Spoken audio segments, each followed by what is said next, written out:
My boss fired me for being too slow, but 4 months later, her decision cost the university 10 times their annual budget, got her fired, got the director publicly humiliated, and earned me a full year of salary for doing absolutely nothing. This is the story of how I turned their cruelty into the sweetest revenge I've ever tasted. If you've ever been underestimated, disrespected, or treated like you were replaceable, hit that like button. And get ready, because today's story proves that karma doesn't just come back, sometimes it sends an invoice. I still remember the exact color of the walls the day I got hired, that pale university beige, the kind that looks like it's been sitting there since the 90s. The year was early 2010s, before content creation exploded, before everyone had fancy cameras and editing setups. Back then, a single editor like me was rare, and the work took forever.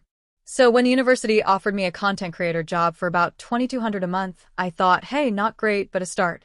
Day 2 on the job, my manager, Amelia, sat me down with a sweet smile, the kind that felt like it was rehearsed, and slid a paper across the desk. Here's your KPI for the year, she chirped. I scanned the paper and felt my stomach twist. 85 videos. In 1 year. All written, produced, filmed, sound designed, and edited by me. And their equipment? Let's just say I've seen microwaves more technologically advanced. I tried to explain it politely, calmly, that one person simply couldn't do all that. But Amelia just gave me that kindergarten teacher smile. Oh, just try your best, she said. Quality over quantity. And because I was young, hungry, and stupidly hopeful, I believed her. For the first month, things were fine. She was pleasant, supportive, even encouraging. And then she found out I smoked. It was during a lunch break. She saw me outside, cigarette between my fingers, and her face instantly tightened like I had personally offended her ancestors. When I told a coworker, they slapped a hand to their forehead and whispered, "Oh no, she hates smokers. She's gotten people fired for less." And they were right. Overnight, Amelia turned into a walking HR complaint in heels. Suddenly, every little thing was wrong with me. You smell like smoke. You came in 7 minutes late. You weren't reachable during your 10-minute break. You're behind on your videos. Never mind that I was working 60+ hours a week, using my own equipment and producing videos that performed better than anything the university had ever uploaded.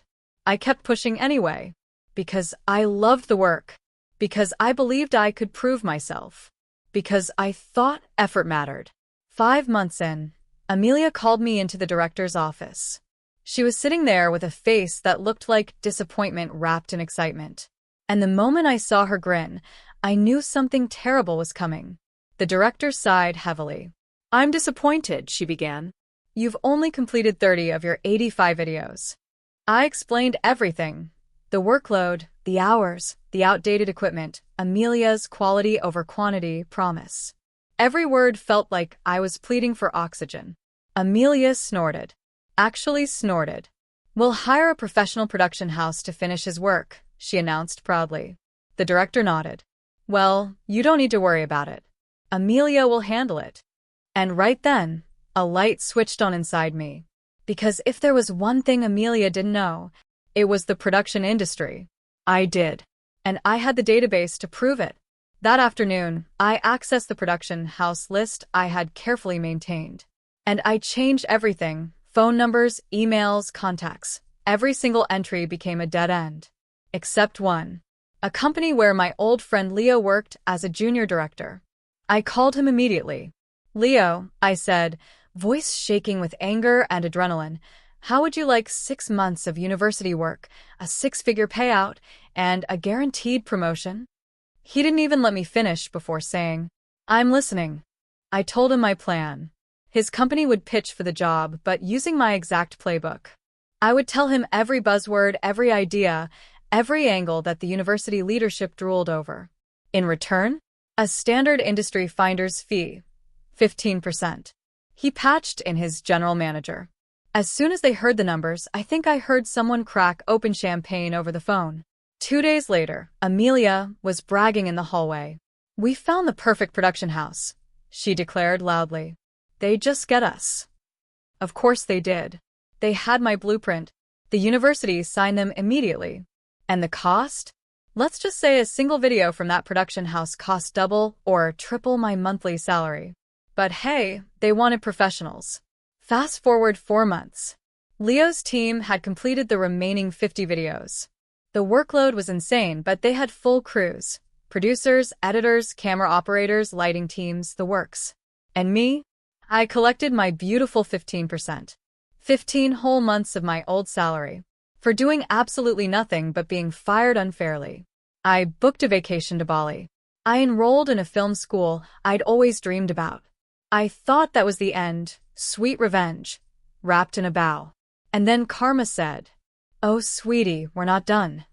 I was sipping a coconut on a beach when my old coworker called me, almost breathless. "You will not believe what happened," she yelled. She told me Amelia had been fired. Not gently, not quietly. Apparently, when the chancellor reviewed the production budget, he almost fainted. The project I was hired for had a budget equal to about a year and a half of my salary. Amelia had spent more than 10 times that amount. She had approved everything without director approval. Out of desperation. Out of pride. Out of the need to prove she could replace me. The director was dragged through the mud. The chancellor ripped her apart in front of senior leadership. Amelia was fired on the spot. The director barely kept her job. The university was audited. And all of it, every penny overspent, every panicked decision, every miscalculation, started with one petty manager who hated smokers. As for Leo, he became a full director within the year. He always says, "I changed his life." But honestly, he helped change mine too. Because with that money, I built the foundation of my portfolio. I opened doors I never thought I could. And I got the last laugh without ever raising my voice. So yeah, they fired me. But in the end, I walked away with a year's salary, a better future, a stronger career, and the most satisfying revenge I've ever experienced. Sometimes the universe waits for the perfect moment to clap back. And sometimes you get to help it along. If someone underestimates your worth, don't waste your energy proving it to them. Just give them enough rope and let their own decisions do the rest. If this story hit that sweet revenge nerve, smash that like button. Comment below. Have you ever been unfairly fired or mistreated at work? I want to hear your story.